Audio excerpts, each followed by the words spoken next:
안녕하세요. 팀TV입니다.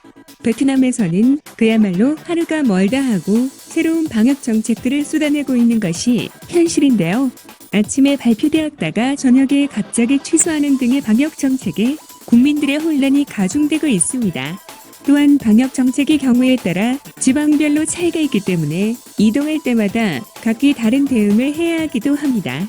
이러한 상황에서 호치민시 경찰청은 또 다른 방역 정책을 제시했는데요.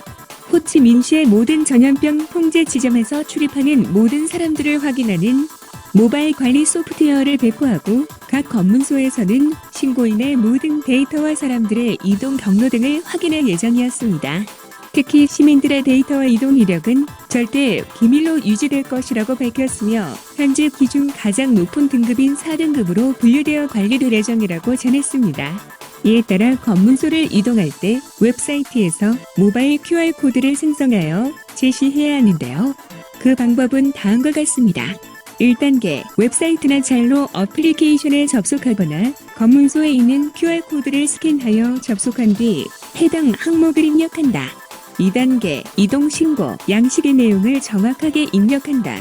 3단계, 신고, 양식의 마지막 입력란에 인증코드를 입력한다. 4단계, 화면에 QR코드가 나타나면 해당 화면에 스크린샷을 찍거나 QR코드를 타치하여 저장하기 버튼을 눌러 저장한다. 5단계, 검문소에서 검역관에게 QR코드를 제시하면 신분증과 함께 정보가 확인된다. 만약 스마트폰이 없는 사람들은 검문소에서 배부하는 건강신고서를 작성하여 제출하면 되는데요. 대신 이 과정에서 시간이 많이 소요될 가능성이 있다고 언급했습니다. 하지만 호치민시의 일부 지역에서는 이 방법을 이틀 만에 중단했는데요. 일부 시민들은 3G 또는 4G 자체를 사용하지 않기도 했으며 사용하는 스마트폰의 해상도가 낮아 실제 QR코드를 확인할 수 없는 상황도 발생하는 등의 신고 절차에 시간이 많이 소요되면서 도로 정체가 심각하게 빚어지고 있는 상황이 발생했기 때문입니다. 이러한 상황은 검문소뿐만 아니라 백신 접종 현장에서도 벌어지고 있는데요. 베트남에서 가장 많은 코로나19 확진자가 쏟아지고 있는 호치민시에서 1분 사이에 백신을 2차례 접종받은 황당한 사례가 발생해 당사자와 방역당국 모두 긴장시킨 일이 벌어졌습니다. 호치민시 고벅군에 거주하는 49세 남성 팜 씨에게 일어난 일인데요. 사건은 15일 오전 9시 반경 고벅군 11평 백신 접종 장소인 은행 유중학교에서 일어났습니다.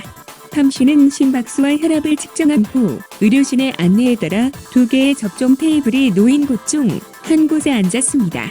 여기서 1회 접종을 마치고 접종을 완료했다는 선별 진료 기록을 받은 후 안내에 따라 다시 바로 옆에 있는 의자에 앉아 순식간에 2번째 접종을 받은 것이죠. 팜 씨는 조금 이상했지만 절차를 잘 몰라 의료진의 안내에 그냥 따랐다. 면봉을 보고 그냥 소독하는 줄로 알았는데 주사바늘이 다시 찌르는 것 같아 또 맞아요라고 물었더니 의료진은 처음엔 영문을 몰라 어리둥절해하다가 이내 당황해하며 수습하려 했지만 상황은 순식간에 끝난 뒤였다고 당시 상황을 설명했습니다. 2개의 테이블에 각각 놓인 접종자용 의자는 서로 반대편을 바라보고 있기 때문에 실내가 혼란스러워 정신없는 상황에서 의료진이 실수를 한 것인데요. 접종 직후 팜 씨는 그곳에서 휴식을 취하면서 몸 상태를 체크하기 시작했고 그러다 10분 뒤부터 그는 두통과 고혈압에 시달렸다고 합니다.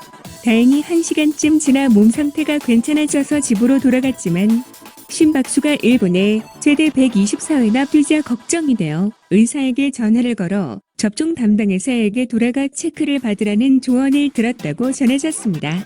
그는 오후에 접종 장소를 재방문해 접종 증명서 발급 담당자에게 문의한 결과 안타깝지만 팜 씨의 잘못이라는 말을 들었다고 합니다. 이날 저녁 11부업 인민위원회는 이 사건을 확인해 조사한 결과 의료진이 팜 씨에게 접종을 마쳤냐는 질문에 팜 씨가 대답을 하지 않자 접종하라는 안내를 했다고 해명했다는데요. 의료진과 환자 모두가 정신없는 상태에서 벌어진 일을 환자 개인의 잘못으로 돌리는 것이죠. 다행히 팜 씨는 아직까지 더 이상의 특이한 증상은 없는 것으로 알려졌으며 현재 방역당국도 이 사건을 접수하고 팜 씨의 상태를 예의주시하면서 모니터링하고 있다고 합니다. 상황이 심각하기 때문에 모두가 분주하게 해결하기 위한 노력들을 하고 있지만 위험할 수도 있는 일이기 때문에 조금 더 신중하게 관리하도록 신경 써야 할 것 같네요. 이상 베트남 소식을 전해드린 팀TV였습니다. 감사합니다.